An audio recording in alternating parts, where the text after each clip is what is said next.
Mga katrops, welcome back ulit sa aking channel, Sports React PH. At ngayon nga ay pag-uusapan natin ang balitang pinagtutulungan ng adapo na Stephanie Smith at Skip Bayless sa LeBron James. Pag-uusapan na rin nga natin dito sa ating panibagong video, ang balitang may regalo nga adapo ang NBA kay LeBron James at sa Los Angeles Lakers.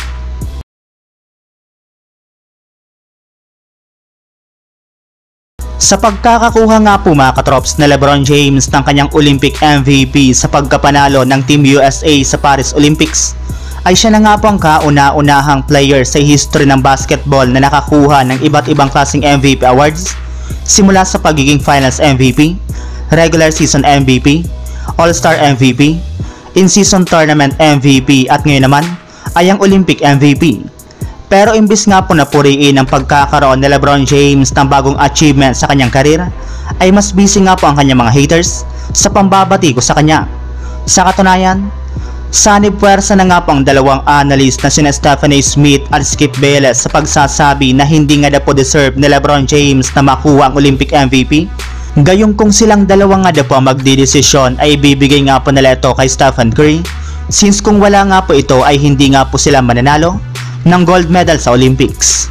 Samantala, punta naman tayo sa ating sunod na pag-uusapan sa balitang may regalo nga po ang NBA kay LeBron James at sa Los Angeles Lakers. Kagaya nga po ng naibalita ko sa inyo mga katrops, ngayong araw na nga po inilabas ng mismong NBA ang full game schedule ng lahat ng kanilang mga kupunan para sa darating na 2024 to 2025 NBA season. At isa nga po sa mga pinakapinagkaguluhan dito ay ang Los Angeles Lakers, since magkakaroon nga po sila dito ng kabuang 39 games na ipapalabas sa national television. Yes, sila para naman nga po ang number 1 na bumubuhat sa liga pagdating sa kita at viewership, kasama ang kupunan ng Golden State Warriors na meron na namang 36 games na ipapalabas sa national TV. Bukod rin nga po dyan ay nasa kanila rin naman nga po ang top 5 sa may pinakamahal na ticket sa mga laro ng 2024 to 2025 NBA season na umaabot ng mahigit sa $534 o aabot sa 30,000 pesos. Kaya mukhang tiba-tiba na naman nga po ang NBA at ang Los Angeles Lakers sa kanilang magiging kita para sa darating na 2024 to 2025 NBA season.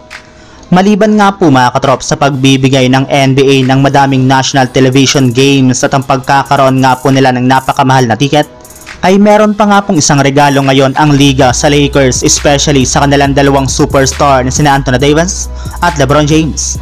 At ito nga po ay ang katotohanan na hindi na magkakaproblema pa ang kanilang team sa kanilang mga mahalagang laro next season, since wala na nga pong mangyayaring back-to-back kapag meron silang makakaharap na malakas na kalaban. Yes, ayon nga po sa inilabas na balita, hindi na nga po magkakaroon pa ng laro ang mga teams bago at pagkatapos ng kanilang game na ipapalabas sa national television. Ibig sabihin, mas makakapagpahinga nga po ng maayos ang mga players bago at pagkatapos ng kanilang napakahalagang laro. And since nga po mga katrops ang Lakers ang may pinakamadaming national television games, ay magkakaroon nga po ang kanilang mga players ng mas madaming pahinga at mas maalagaan nga po nila ang kanilang kalusugan at ang kanilang pangangatawan. So yun lang mga katrops, ang handog kong story ngayong araw. Sana nag-enjoy kayo, please like and subscribe my YouTube channel, Sports React PH, para sa iba pang story at update patungkol sa NBA. Kita-kits muli sa ating susunod na video.